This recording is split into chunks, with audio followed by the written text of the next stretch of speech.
You're listening to Parents, You've Got This, the expert guide to parenthood. The complete guide to pregnancy, birth, baby and parenthood.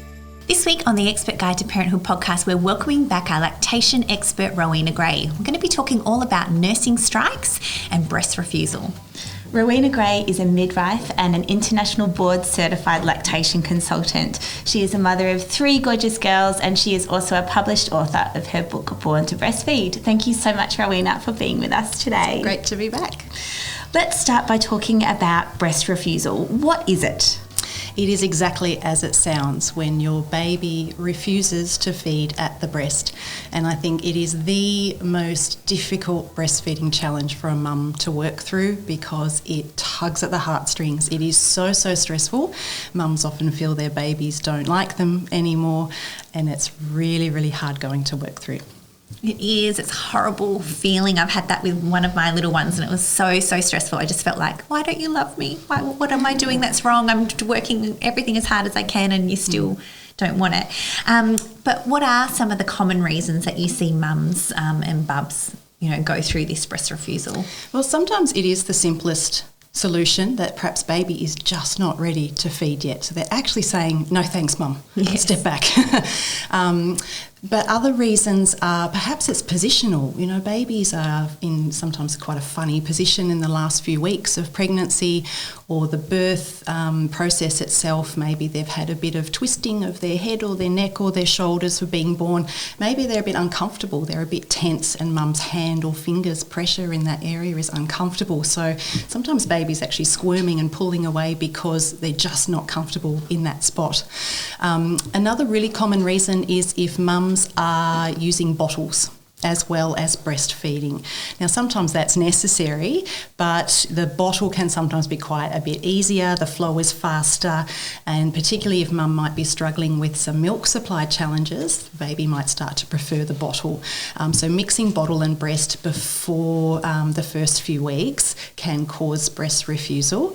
And milk supply challenges, if mum has a low supply and the flow's just not happy, the baby can get frustrated. So breast refusal is often a sign of frustration with feeding, that it's just not working for them. Or in the other way, if the breast milk is just so full and so powerful a flow that you're kind of giving them the fire hose effect, baby might be coughing and spluttering and being really challenged by trying to maintain or control the milk flow. So those are the main reasons, and it could be other things like perhaps immunisations, babies feeling a little bit out of sorts, earache, things like that, or if baby's really struggling to latch for other reasons, perhaps tongue tie, lip tie, these sorts of things can really challenge babies to move their mouth properly. If they can't move their mouth properly to coordinate swallowing and sucking, then feeding is really challenging.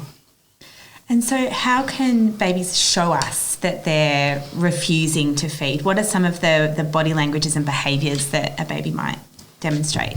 It's never subtle.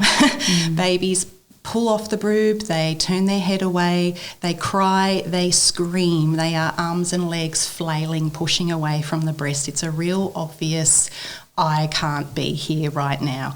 So it's never just a subtle, not really interested. So arms and legs kicking and screaming and pulling away.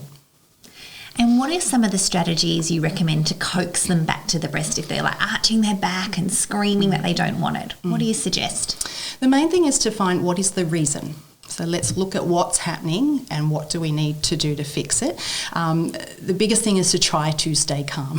You've got a baby screaming at you, you know your baby's hungry, and you just can't get them on the breast. No matter how hard you try, the more they push away, the harder they scream, and everyone's in a really big teary mess at that stage.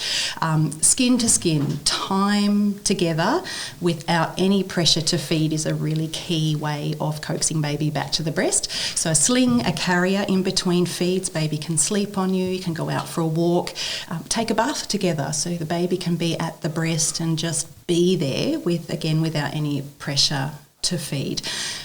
Get help. This is a really big challenge, and there's always a reason why baby is refusing, so it's so important to get some help to work out what the issue is and what you can do to overcome it. Rowena, is breast refusal the same as breast strike? No, they are different. Breast refusal usually happens in younger babies, so all of those symptoms and reasons I just mentioned, and the breast refusal lasts for as long as that situation is going on, so it could potentially be weeks. Breast strike happens in much older babies, so these babies have been breastfeeding really well and then they just suddenly stop feeding. It's usually short-lived, 1 or 2 days, maybe a little bit longer, perhaps up to a week. And again, there's always a reason for it. Things like being unwell, an earache or a throat infection, that kind of thing, where it's uncomfortable, it's sore to suck and swallow. Sometimes babies bite when they have teeth, or sometimes they do it as a bit of fun when those teeth are there. It's like, kind of, what happens when I do this? And they clamp down on the nipple, and then mum does quite a squeal. And that can frighten the baby. So sometimes breast strikes happen out of like, oh my gosh, what just happened? And they get a little bit freaked out. So those are kind of the reasons why babies will strike. But they do come back to the breast. It's very, very short-lived. So if a baby is having a longer strike, how long is too long? When do you maybe potentially look at offering them something else because you think, oh, they're not going to feed at all? So breast strikes don't usually mean the end of breastfeeding, so they do almost always come back in a couple of days once whatever that reason was has resolved. You can give them, usually because they're older babies, they're eating and drinking, so they're going to be nourished, they're going to be hydrated. It's not a stress that the breast milk is their only daily intake. It's more for mums having to just protect their milk supply. She might need to express to keep her milk supply going, even if baby's not taking it. But you can offer the breast milk in a sippy cup or something like that if you want to help them get some more breast milk in and just wait it out. But the key is to just be patient. It will come around, but it can be a little bit stressful at the same time. So talking about that stress, Rowena, it can be, it's so difficult when our babies are unhappy, when we're worrying about what their input is. What are some strategies that can help to support mums, particularly in that phase when baby's on breast strike? Again, just knowing that it's short-lived, and same strategies as with little babies. Lots of time together, skin to skin. Put your baby in the carrier, have some time together. That first morning feed when everyone's still a bit sleepy, if you have the time, just let them play on your chest. Just no pressure to feed, but being close to mum's chest, reminding baby that this is a pretty awesome place to be. Again, just reach out and ask for some help, some reassurance, and get to the bottom of why this is happening. And even your health nurse will be able to help you with this. Just knowing what the reason is, then you can work through how long this is likely to last for. But again, it doesn't usually mean babies finishing their breastfeeding. It's just something is going on right now and feeding is a little bit difficult. Could a breast strike be an indicator that the baby's ready to wean? Not usually. Babies wean, it's usually a gradual thing, whereas a breast strike is quite a sudden thing. So one night they will have fed to sleep and perhaps the next day they're just outright refusing to feed. And sometimes the strike itself can be an indicator that they're unwell or they've got an ear infection or something's not quite right. Teething is another really big reason for it. So if everything's a bit sore, they can just not want to suck because it's just too uncomfortable.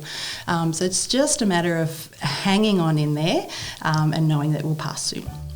Rowena, thank you so much for sharing such reassuring words of wisdom with us today. We really appreciate it. You've been listening to the Expert Guide to Parenthood podcast, and never forget, parents, you've got this.